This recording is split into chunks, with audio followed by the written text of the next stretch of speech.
Dan inilah etika perang dalam Islam. La takhunu wa la taghlu wa la taghdiru wa la tumathilu wa la tuqattilu tiflan saghira aw shaykhan kabira wa la imra'atan. Jangan kalian berkhianat. Jangan kalian berlebih-lebihan dalam membunuh. Jangan kalian berlaku curang. Jangan kalian memutilasi lawan. Nah, wala tumathilu wala taqtulu tiflan. Jangan wala taqtulu tiflan saghira. Jangan kau bunuh anak kecil yang enggak ikut perang. Au syaikhan kabira, jangan bunuh orang tua. Wala imra'atan, jangan kalian bunuh wanita. Wala taqiru nahlan wala tuharriquhu, jangan kau tebang pohon kurma atau jangan kalian membakarnya. Wala taqta'u syajaratan musmirah, jangan kau tebang pohon yang berbuah. Wala tadbahu syatan wala baqaratan wala ba'iran illa limakalah, jangan kau sembelih jangan kau sembelih kambing atau sapi atau unta kecuali untuk dimakan.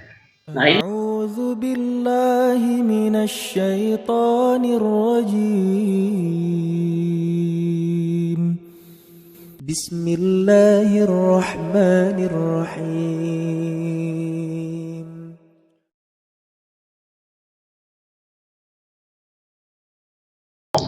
Assalamualaikum warahmatullahi wabarakatuh. Alhamdulillahirabbil alamin wassalatu wassalamu ala asyrofil anbiya'i wal mursalin nabiyyina Muhammadin wa ala alihi wa ashabihi wa man sara ala nahjihi ila yaumiddin. Allahumma la ilma illa ma 'allamtana innaka antal alimul hakim. Allahumma ighfir lana wa li ikhwanina wa liman yu'allimuna walau kana harfan wahida. Allahumma ij'al a'malahum fi mizani hasanatihim bi rahmatika ya arhamar rahimin. Bapak dan Ibu yang dirahmati Allah Subhanahu wa taala, pada kesempatan kali ini insyaallah kita akan membahas lanjutan daripada Khulafaur Rasyidin, yang kita akan bahas khalifah yang pertama yaitu Abu Bakar radhiyallahu anhu. Yang Bapak dan Ibu yang dirahmati Allah, pada kesempatan yang kemarin kita telah sama-sama tahu bahwasanya ketika Rasulullah wafat maka 2/3 Jazirah Arab itu murtad. Jadi luar biasa, 2/3 Jazirah Arab itu murtad. Yang ada hanya Makkah, Madinah, yaitu daerah Hijaz. Nah, karena itu maka apa langkah yang diambil oleh Abu Bakar sebagai khalifah yang pertama? Maka Abu Bakar mengambil satu sikap, yaitu memerangi orang-orang yang murtad. Bapak dan Ibu yang dirahmati Allah, ketika suasana dunia Islam saat itu yang tidak begitu baik, 2/3 umat Islam itu murtad, sementara Abu Bakar akan memberangkatkan pasukan Usamah bin Zaid. Usamah bin Zaid ini sudah ditunjuk oleh Rasulullah sebelum Rasulullah wafat akan berangkat ke Irak. Nah, tetapi kemudian terhenti karena wafatnya Rasulullah SAW, akhirnya pasukan balik. Nah, maka ketika sudah dalam kondisi tenang, maka Abu Bakar ingin memberangkatkan pasukan yang sudah dibentuk oleh Rasulullah SAW. Nah, ketika itu Bapak dan Ibu yang dirahmati Allah, maka terjadilah silang pandang di antara para sahabat. Termasuk Umar tidak setuju dengan keberangkatan pasukan Usamah. Nah, di antara sahabat itu ada yang mengatakan, wahai Khalifah Rasulullah, orang-orang Arab di luar Madinah dari segala sisi telah membatalkan perjanjian denganmu.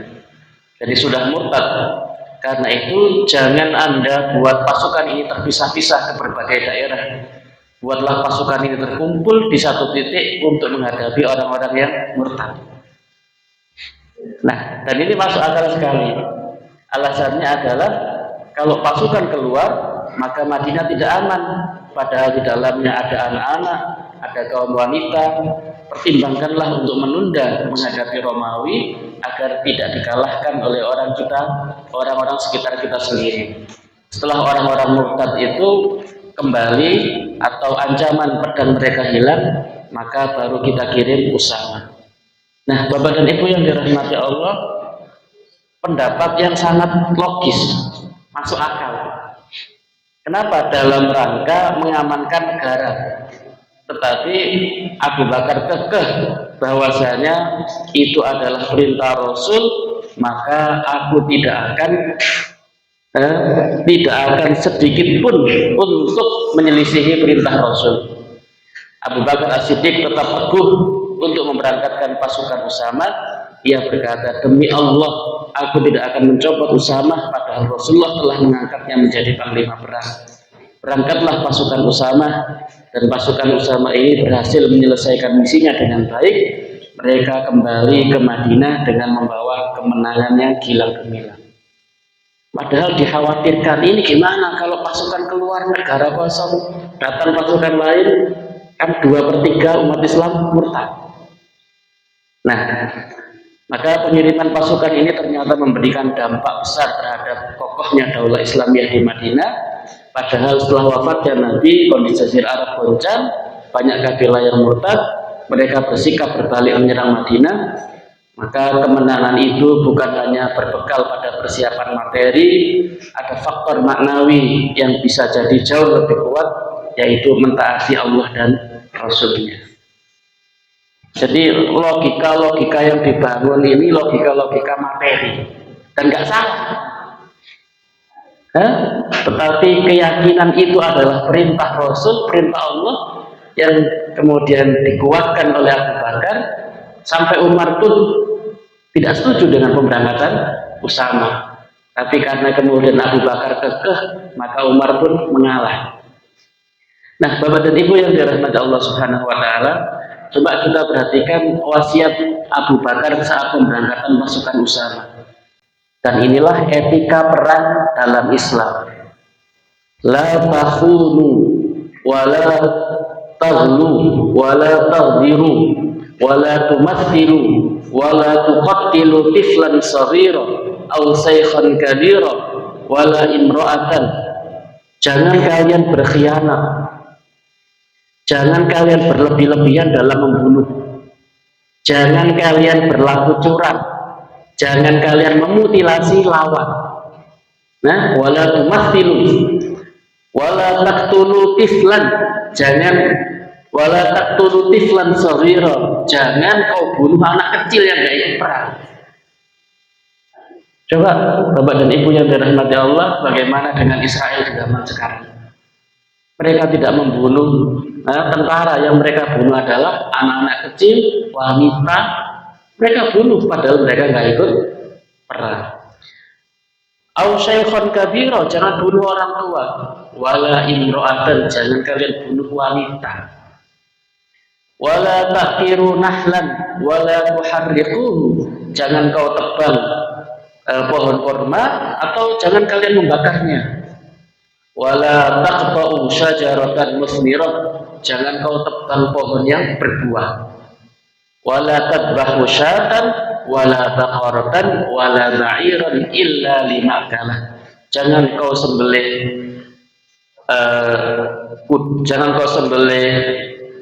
kambing atau sapi atau unta kecuali untuk dimakan. Nah, ini luar biasa Bapak dan Ibu yang dirahmati Allah, bagaimana etika Islam bahwasanya perang itu bukan hanya sekedar untuk membunuh, menaklukkan musuh, tapi bagaimana perang itu adalah sebagai wasilah untuk menyebarkan dakwah. Maka ketika datang di sebuah kaum, maka tidak langsung ujug-ujug nyerang, tapi kemudian berkirim satu orang, kemudian mengatakan aslim taslam au idfa'u jizyah, Masuklah Islam kalian, maka kalian akan selamat. Kalau nggak mau, bayarlah jizyah, bayarlah upeti. Kalau nggak mau, maka kalian akan diperangi. Jadi bukan langsung diperangi, dibunuh dan sebagainya, tapi ada sosialisasi terlebih dahulu, gitu. Ada sosialisasi. Nah, Bapak dan Ibu yang dirahmati Allah Subhanahu Wa Taala, kondisi umat Islam yang saat itu murtad itu ada dua kategori. Kategori yang pertama adalah keluar dari Islam secara keseluruhan, secara total, karena saat itu muncul nabi-nabi baru. Musailamah di Yamamah, di daerah wilayah timur di Saudi Arabia, dekat dengan Riyadh sana. Bapak dan Ibu yang dirahmati Allah, ini ngaku-ngaku jadi nabi. Dan tidak hanya ngaku jadi nabi, dia ngaku-ngaku telah turun wahyu kepadaku. Nah, dan wahyunya ini macam-macam, ada yang alfil, malfil, wa ma adraka malfil, furtumuhu tawil, wa dhailuhu qasir. Alfil, gajah. Apakah kamu tahu gajah? Khurtumuhu tawil, belalainya panjang. Wa dhailuhu qasir, dan ekornya pendek. Nah, maknanya apa ini? Nah, ada yang dia rifda, wahai kata, jismuka ithnaini, badanmu terbagi menjadi dua, al-a'la fil ardi wasani fil ma. Nah, ini apa ini? Nah, kemudian ada Tulaihah al-Asadi dan ada al-Aswad al-Anasi di Yaman. Jadi di beberapa negeri itu bukan hanya mereka murtad, tapi mereka muncul nabi-nabi baru dan mereka mengikuti nabi-nabi baru tersebut. Nah, Bapak dan Ibu yang dirahmati Allah, ada model yang kedua. Model yang kedua itu tetap Islam, tapi nggak mau bayar zakat. Nah, ini adalah pengikut Malik bin Nuwairiyah dari suku Namib. Maka Abu Bakar menyiapkan 11 batalion untuk memerangi orang-orang yang murtad.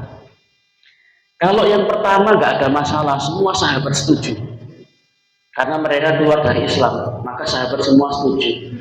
Tapi bagi yang kedua, itu sahabat nggak setuju. Sampai Umar pun berkata, wahai Abu Bakar, kenapa engkau perangi orang yang mengatakan la ilaha illallah? Kan mereka sholat, kan mereka syahadat, mereka puasa, mereka haji, mereka hanya nggak mau bayar zakat. Nah, kemudian Umar dengan dalih, dengan hadis Nabi, bukankah orang yang mengatakan la ilaha illallah asima minhu dima'uhu, maka terjaga darahnya, wa arduhu wa maluhu. Kemudian Abu Bakar mengatakan iya, illa bihaqqihi, kecuali dengan haknya, dan haknya itu adalah mengikuti seluruh aturan Nabi. Kemudian Abu Bakar dengan tegas mengatakan, la uqatilanna man farraqa baina sholati waz zakat. Demi Allah, aku akan perangi orang-orang yang membedakan antara sholat dan zakat. Nah, kemudian Bapak dan Ibu yang dirahmati Allah Subhanahu wa taala, sampai Abu Bakar karena saking tegasnya, Umar pun yang saat itu kemudian menggunakan logikanya dengan ininya, akhirnya Umar itu nurut sama Abu Bakar. Nah, inilah kuatnya Abu Bakar radhiyallahu anhu. Bapak dan Ibu yang dirahmati Allah Subhanahu wa taala, di dalam memerangi orang-orang murtad ini disebut dengan perang Yamamah.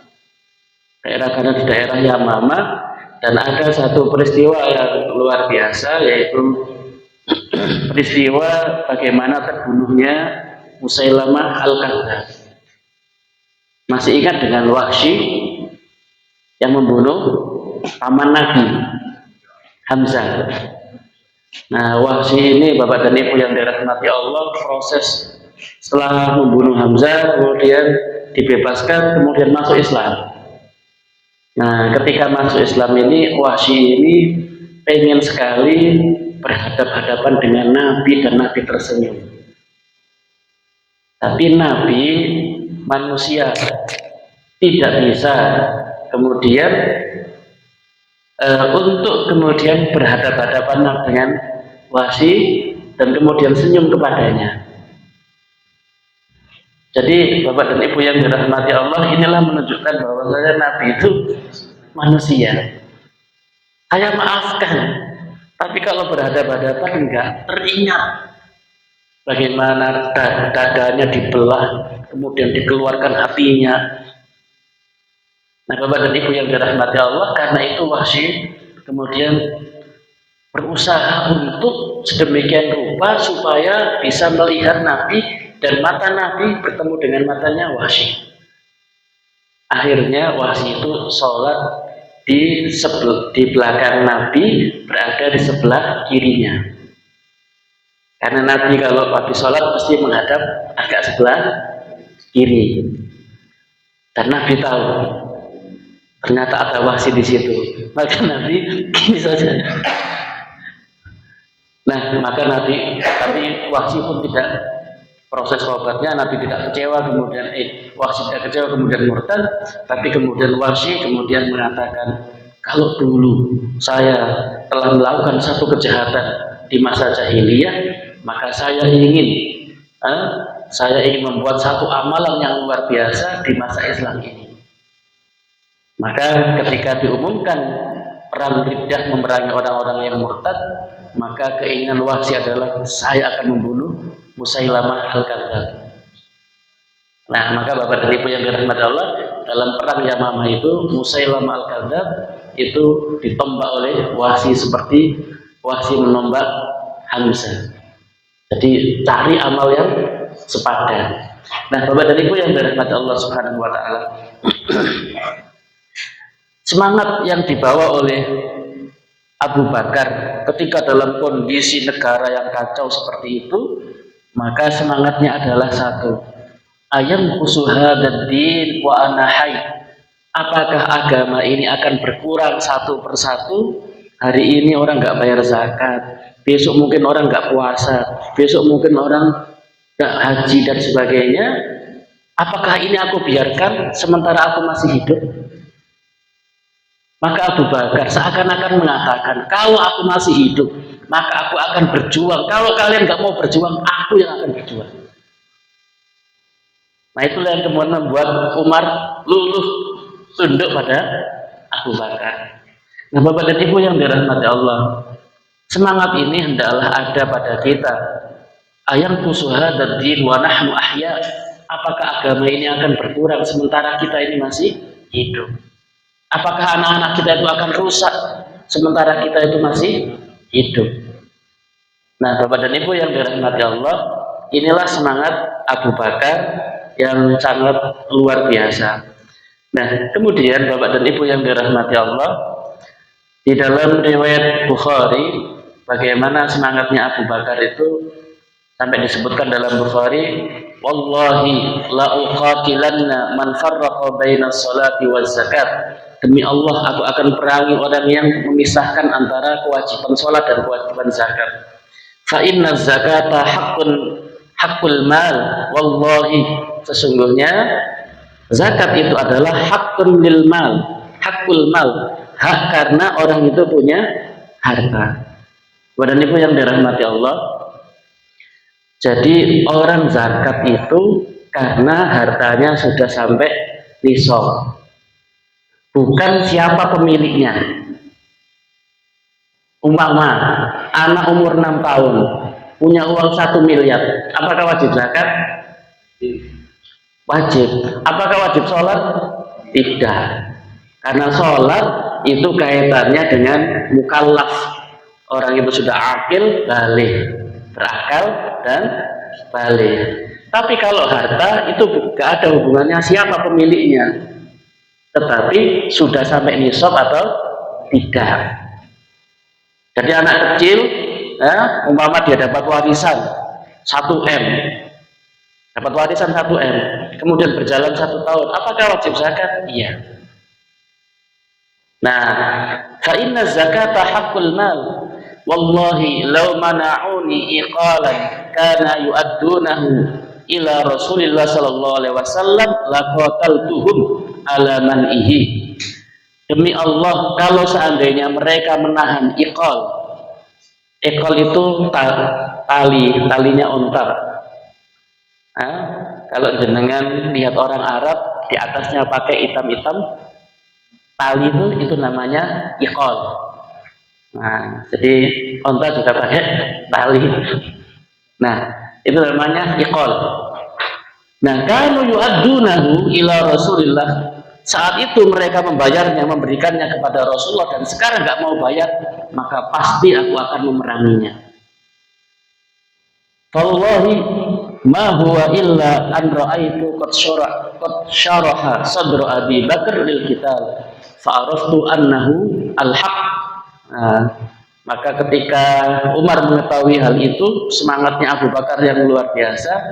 Kemudian Umar merasa Abu Bakar benar. Nah, kemudian Umar pun ikut bersama Abu Bakar memerangi orang-orang yang murtad, orang-orang yang tidak mau bayar zakat. Nah, dalam riwayat yang lain, Bapak dan Ibu yang dirahmati Allah, bukan iqal, tapi inaqan. Inak itu anak onta. Inaqan itu onta kecil. Nah, inilah semangat Abu Bakar radhiyallahu an bagaimana menjaga agama ini. Bapak dan Ibu yang dirahmati Allah Subhanahu wa taala, kemudian Abu Bakar ini masa kekhalifahannya nggak lama, hanya 2 tahun.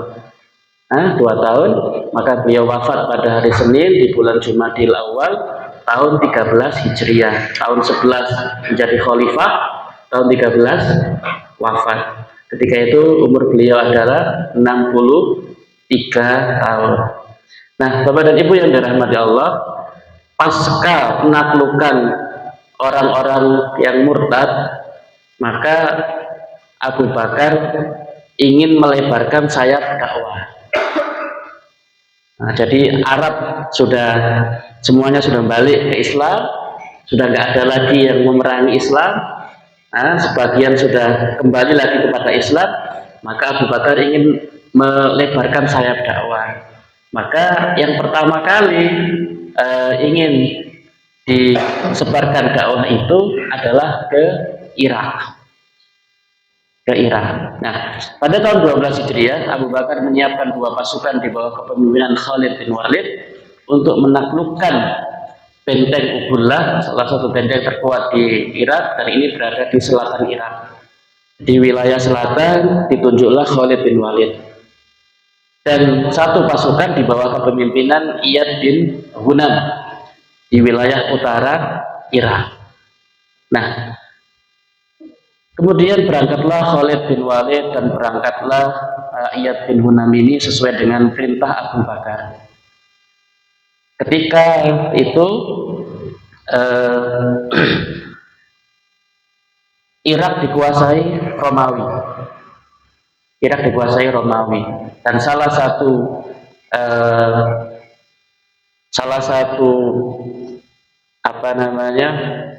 petinggi atau gubernur yang berada di wilayah Irak itu adalah bernama Hurmuz. Nah, bukan rajanya ini, tapi cuma kepala daerah di wilayah Irak selatan. Nah, itu bernama Hurmuz. Kemudian Khalid bin Walid sebelum menyerang, maka Khalid bin Walid mengirimkan surat kepada Hurmuz.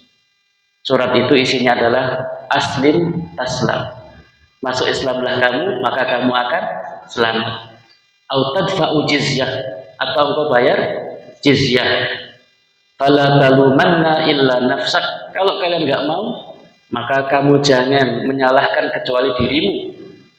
Fa innahu ta'ti qaum yuhibbunal mauta kama tuhibbuna al hayat. Sesungguhnya kami datang dengan sebuah kaum yang mereka cinta kepada kematian sebagaimana kalian cinta kepada kehidupan. Nah, Masya Allah, luar biasa kata-katanya Khalid ini. Jadi kalau kalian perang, pengen menang, ini orang pengen mati.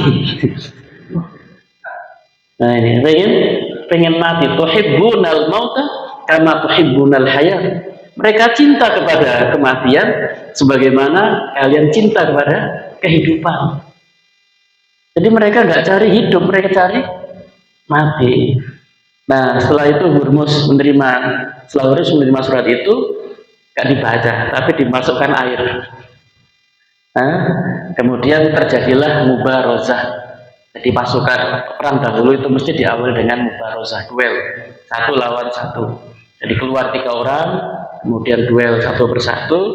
Nah, Hurmuz ini langsung berhadapan dengan Khalid bin Walid. Maka dengan kelihayannya Khalid bin Walid kemudian bisa membunuh Hurmuz. Nah, Bapak dan Ibu yang dirahmati Allah Subhanahu wa taala, setelah mengetahui terbunuhnya Hurmuz, maka Kisra Persia, bukan Romawi tapi Persia, yang Romawi itu nanti Syam, menyiapkan pasukan untuk membalas kekalahan mereka. Namun Khalid bin Walid dan pasukannya dengan mudah mengalahkan mereka. Khalid bin Walid tinggal di Irak selama 1 tahun 2 bulan. Sejarah mengatakan begitu, tidak 14 bulan, 1 tahun 2 bulan. Di antara penduduk Irak ada yang masuk Islam, ada pula yang membayar jizyah, upeti, dan mereka pun hidup dalam keadaan aman sentosa. Nah, Bapak dan Ibu yang dirahmati Allah, jadi tidak ada perintah untuk kemana-mana, ya di Irak saja. Maka Khalid bin Walid tinggal di sana. Kemudian Khalid bin Walid memilih satu tempat bernama Hirah, dan merupakan kota penting yang ditaklukkan oleh Khalid bin Walid dan dijadikan sebagai markas tentara Islam. Khalid bin Walid tentara bergerak ke arah utara untuk membantu Iyad. Ternyata nggak selesai perangnya, Khalid bin Walid sudah setahun.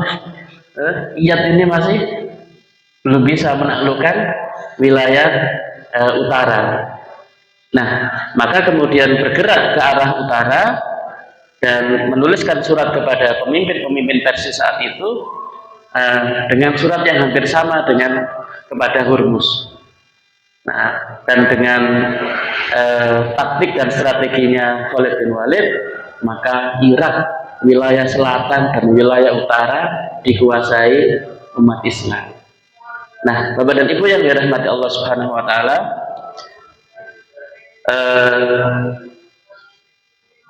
ketika itu Abu Bakar ingin melebarkan sayap ke Syam.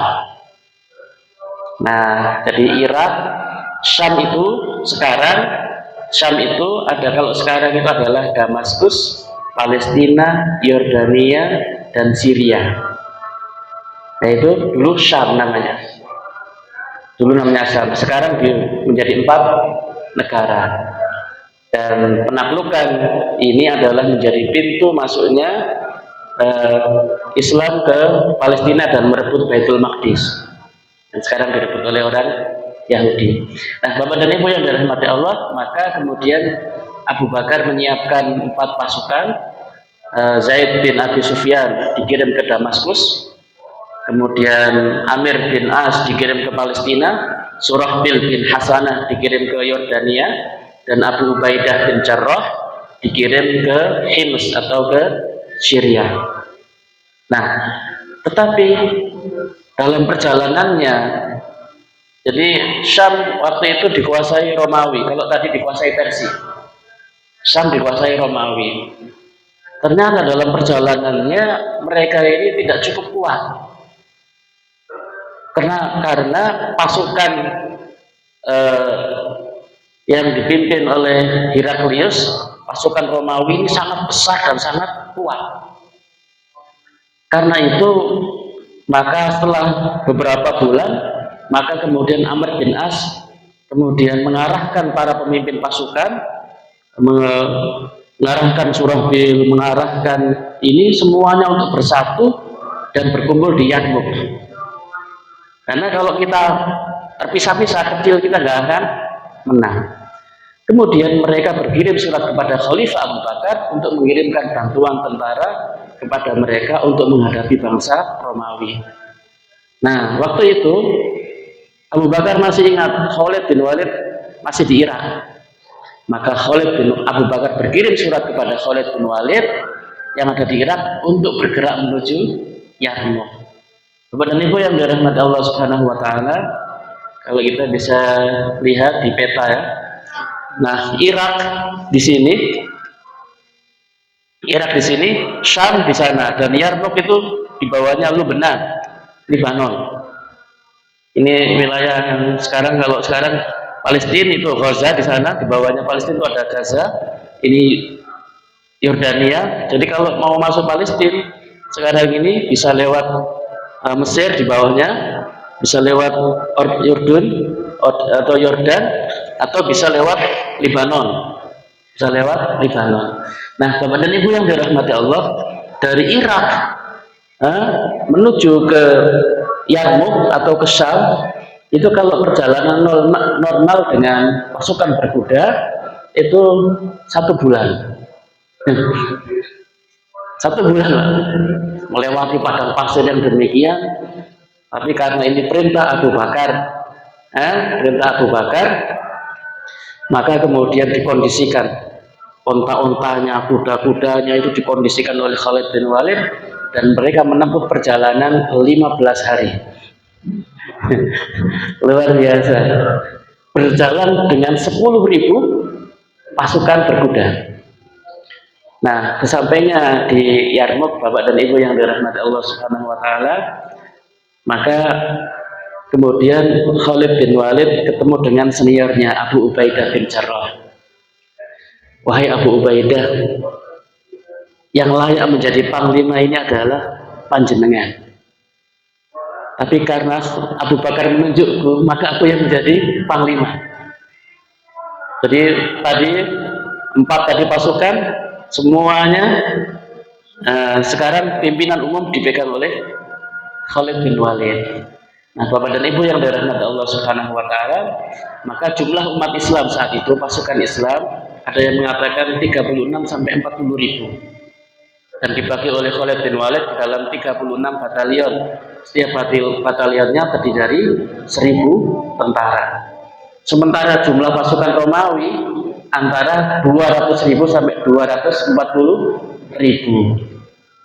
Nah, dipimpin oleh Mahan.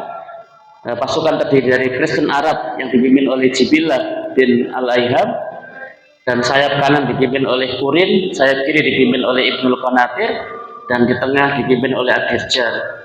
Mahan membagi pasukannya menjadi 20 kompi, dan 1 kompinya anggotanya 10.000 pasukan.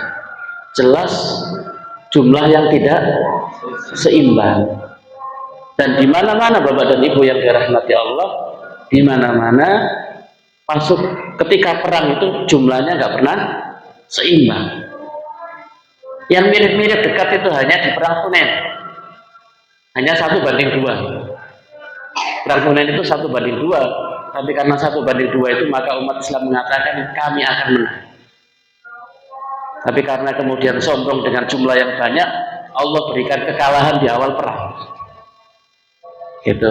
Nah, Bapak dan Ibu yang dirahmati Allah, ini jumlah yang luar biasa, dan ini adalah penaklukan yang luar biasa.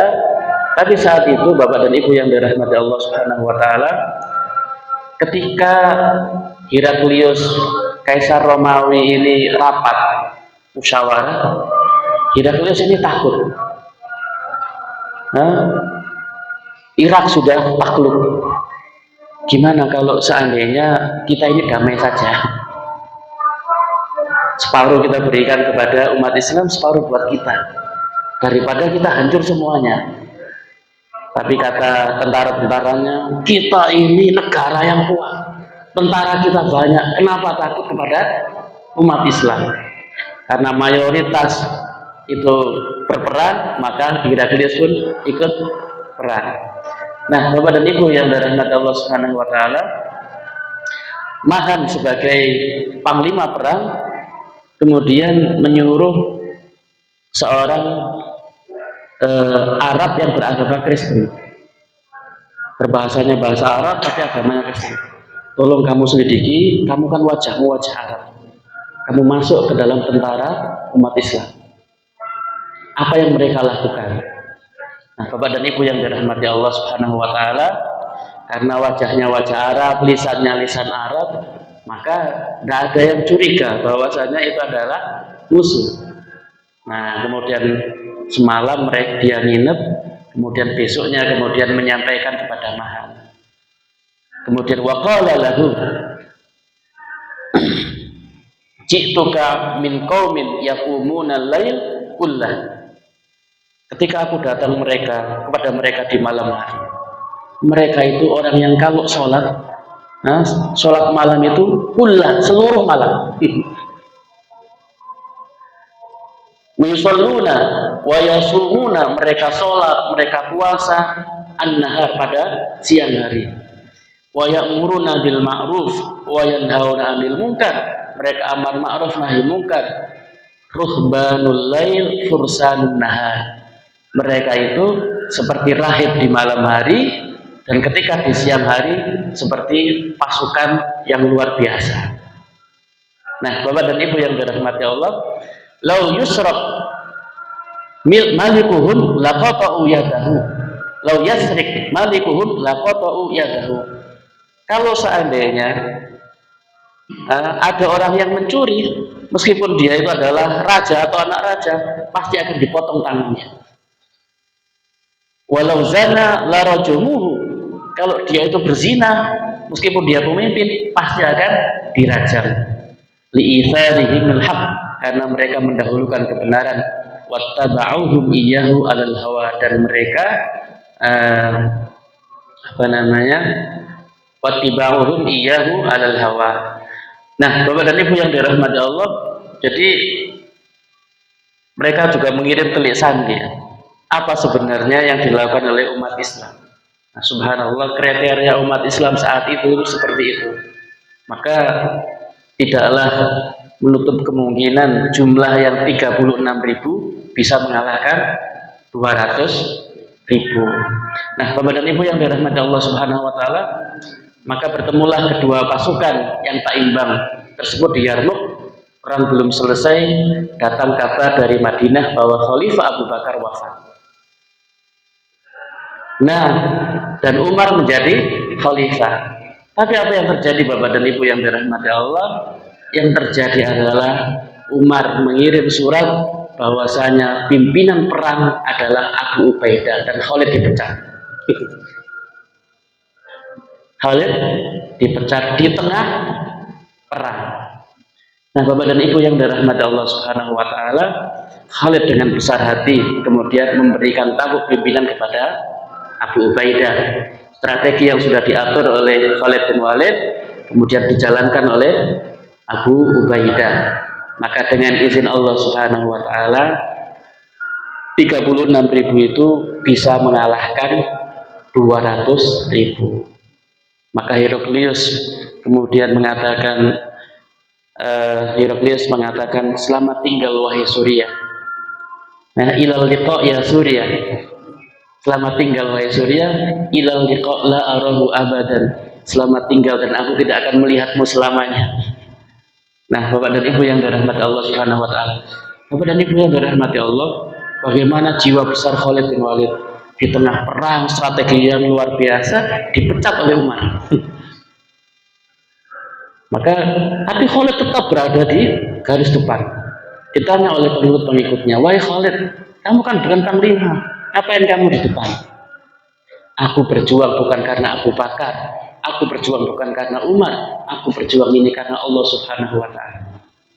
Bapak dan Ibu yang dirahmati Allah, luar biasa. Dan itulah menunjukkan bahwasanya jihadnya itu lillah. Nah, kenapa Bapak dan Ibu yang dirahmati Allah? Kenapa kok Umar mecat Khalid bin Walid di tengah perang?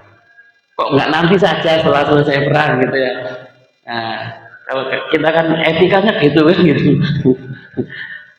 Ternyata Bapak dan Ibu yang dirahmati Allah, ada informasi masuk ke Umar bin Khattab bahwasanya pasukan itu begitu dipimpin oleh Khalid bin Walid semangat luar biasa. Dan kemudian mereka mengatakan, selama pemimpin kita Khalid bin Walid, maka pasti kita akan menang. Nah, ini masalah akidah. Umar tidak menginginkan bahwasanya akidah umat Islam itu hancur, dan menokohkan, mengkultuskan seseorang. Selama bersama Gus, urusan selesai kan gitu. Nah, Umar nggak mau seperti itu. Umar tidak mau. Karena itu Umar ingin menegaskan bahwasanya kemenangan itu dari Allah Subhanahu wa taala, bukan karena Khalid bin Walid. Nah, itu Bapak dan Ibu yang dirahmati Allah.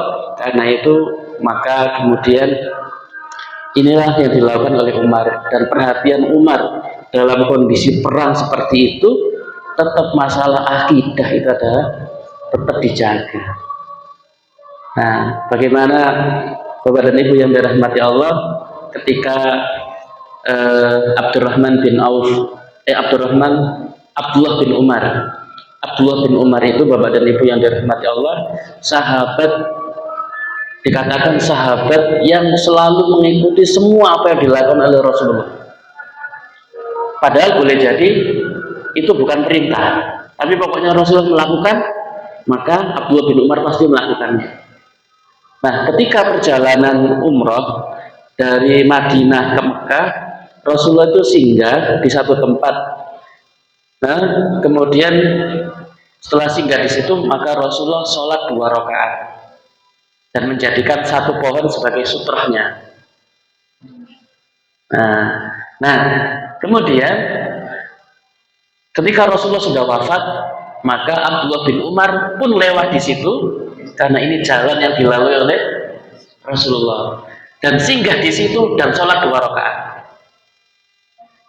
Padahal Rasulullah nggak pernah perintahkan, kamu sholatlah di sini karena ini tempat keramat, gitu enggak. Nah, tapi kemudian ketika Abdullah ini setiap kali umroh pasti lewat situ, maka orang-orang bertanya, Abdullah, kenapa kamu sholat di sini? Apakah ini tempat mustajab? Apakah ini tempat keramat? Dan macam-macam. Enggak. Aku sholat di sini karena aku melihat Rasulullah ketika umroh berhenti di sini dan sholat 2 rakaat di sini, maka aku sholat di sini. Nah, Bapak dan Ibu yang dirahmati Allah, mendengar itu, melihat itu, maka orang-orang pun mulai sholat di situ. Dan dari setiap umroh kemudian singgah di situ dan sholat di situ. Begitu Umar tahu, ditebang pohonnya. Kenapa? Ini masalah akidah. Karena boleh jadi mengatakan ini tempat yang dimana Rasulullah sholat, maka besok kemudian orang yang datang setelahnya mengatakan ini adalah tempat yang mustajab. Kalau berdoa di sini, apalagi di pohon ini, nah ini doa-doa akan dikabulkan. Maka orang akan berubah niatnya, daripada sekedar mengikuti Nabi, tapi kemudian berdoa, meminta ke pohon dan sebagainya. Nah, Umar melihat ini masalah akidah, maka ketika belum besar langsung ditebang pohon itu. Nah, Bapak dan Ibu yang dirahmati Allah, kalau kita kan ini situs yang perlu dilindungi ini. Nah, situs yang perlu dilindungi ini. Petilasan Syekh siapa ini. Nah, Bapak dan Ibu yang dirahmati Allah. Nah, ini. Nah, pada kemudian Abu Bakar wafat dan digantikan oleh Umar bin Khattab radhiyallahu an, dan dengan taktiknya dan dengan izinnya, maka kemudian Allah memberikan kemenangan dalam perang Yarmuk tersebut. Demikian Bapak dan Ibu yang dirahmati Allah, dan selanjutnya kita akan bahas terkait dengan bagaimana proses Umar diangkat menjadi khalifah. Subhanallah bihamdika asyhadu an la ilaha illa anta astaghfiruka wa atubu ilaik. Assalamualaikum warahmatullahi wabarakatuh. Alhamdulillahi rabbil alamin.